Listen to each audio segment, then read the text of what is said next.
let me introduce you to a bit of music.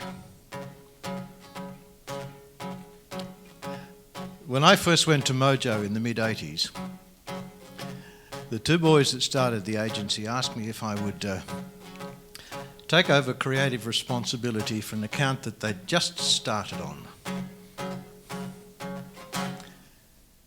I've got that Forex kind of feel creeping up on me, sitting in the shade of a big old tree, working up a thirst, just staring at the sea, feeling this is how things ought to be. I wish this lazy Sunday would never disappear and I could hold back Monday for the rest of the year. Let me tell you a story about this one. I had a publisher in the States who represented my material for quite some time. He came out to Australia for his first trip and I picked him up at the airport in Sydney and we drove back into the city, travelling along the freeway with the radio on just behind us while we chatted. Pulled up at the set of traffic lights right at the end of the freeway, and just as we did, onto the radio came one of my Forex commercials. Well, he went paralytic with laughter. I was mortified. And then he explained, you see, where he comes from, Forex is a leading brand of condom. The chorus takes on a whole new meaning. I can feel the Forex coming on. I can feel the Forex coming on. It gets better. I've got the taste for it. Just can't wait for it. I can feel the Forex coming on.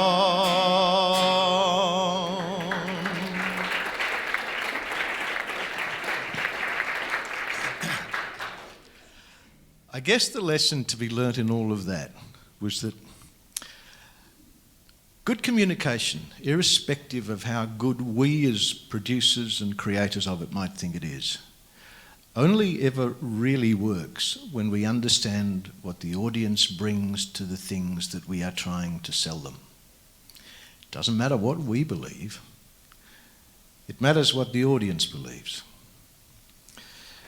And it matters most that you understand the emotion surrounding the communication. It matters most that you understand what people's emotional reactions are likely to be to what it is you are trying to sell them. And I guess the thing that I've been involved with all my life, from the days when I first released my first album back in 1972 right through to now with a new one,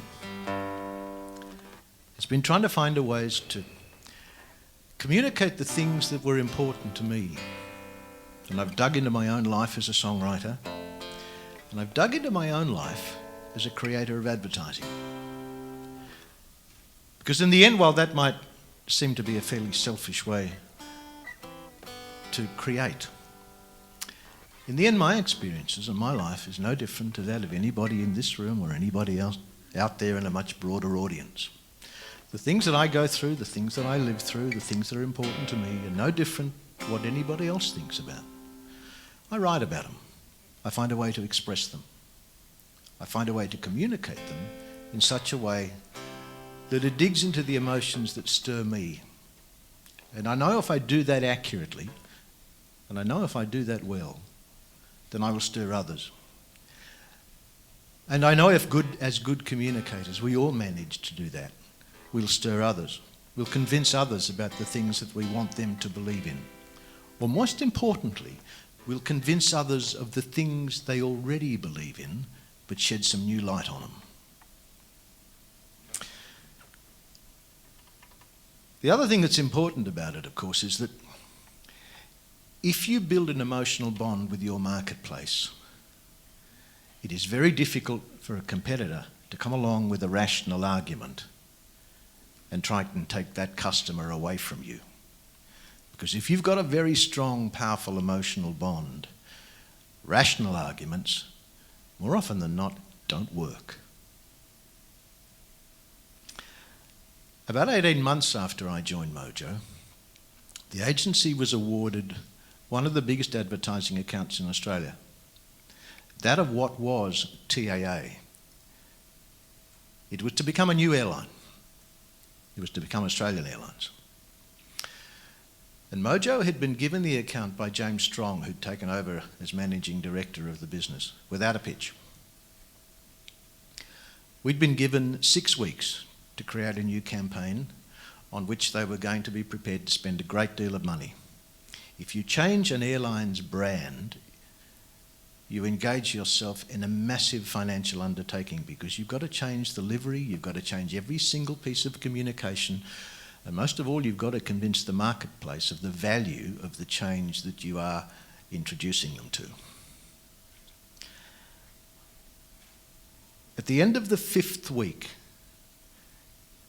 the 3 teams inside Mojo that had been given the account to create advertising for presented to the rest of the senior management of the agency in the boardroom.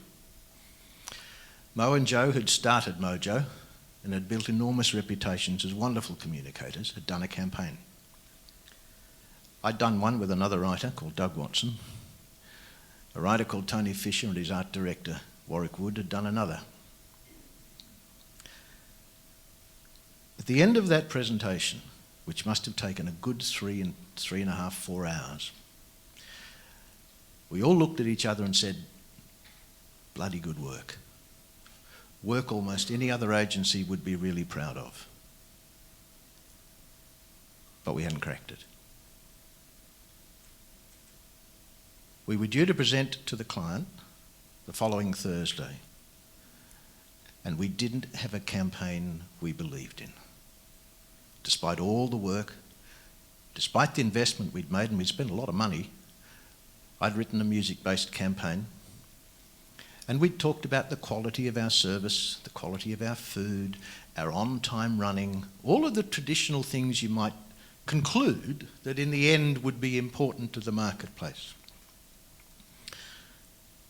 But for one reason or another, it wasn't quite right. That weekend, I moved house, and I walked around for 2 days, shifting boxes and trying to find the jug, and starting to reflect on the things that weren't working. And I'd spent 12 to 14 years of my life prior to that, travelling and touring and playing concerts around Australia. And I recalled sitting in a motel room after having made a phone call to my wife and kids, staring at the Besser blocks at the end of the phone call in some godforsaken motel in some outback country town. And I once played 60 concerts in 10 weeks.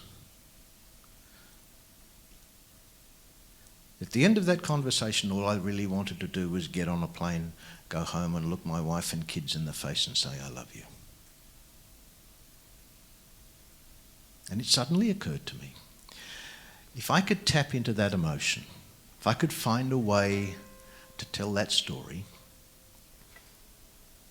to recreate that feeling for the marketplace out there, understanding that it was probably no different to the things I was feeling, then there was a way to sell the change in the airline and a way to convince people to get involved.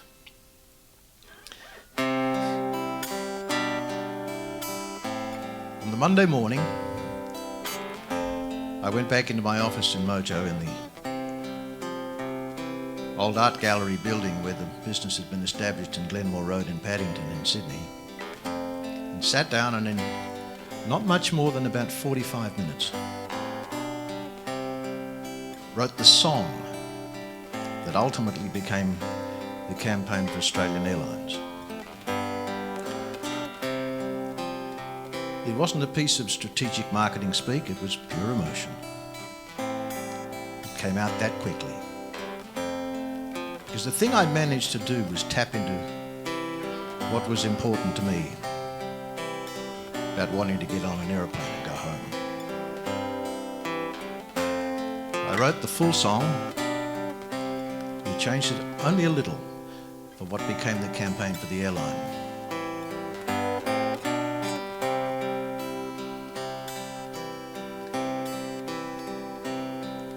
There's nothing can replace the warmth of your embrace. There's nothing in my life that I need more. There's no distance I won't fly. See the love within your eyes. Know that I have said it all before. There's only one way to say I love you.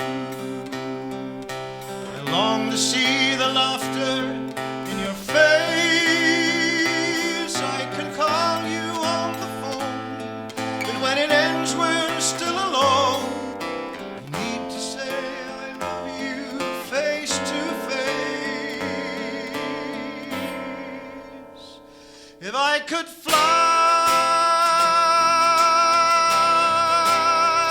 I'd take to the sky.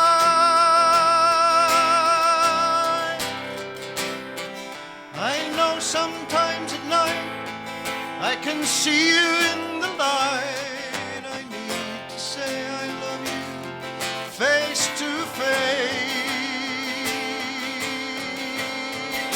Come on and fly, Australia. Take to the sky, Australia. Come and fly the friendly way when those you love are far away. When you need to say I love you face to face.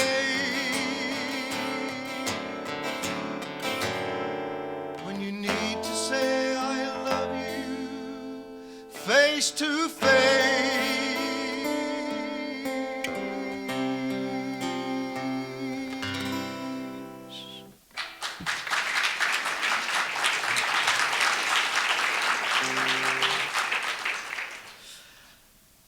James Strong still uses that campaign to demonstrate the value of good, powerful, emotional communication. That it's linked to music has a very simple explanation. If you think about it, we sing happy birthday. We sing Christmas carols. In fact, there's probably not a culture anywhere in the world that doesn't have particular events in their cultural life that are marked by music.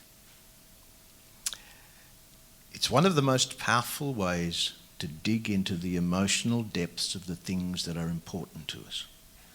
It's one of the most powerful ways to get your message across. But you run a bit of a risk. And it was something I had to be terribly mindful of when creating that campaign. If you're not careful, you can fall over from pathos into the pathetic and wind up with something that is not convincing, that is not legitimate, and doesn't feel like it's valuable and important to the market that you are trying to talk to. But if you get it right, there's no better, no more involving way to communicate with your marketplace and hold a market and keep it even in the toughest of times. Thanks, folks.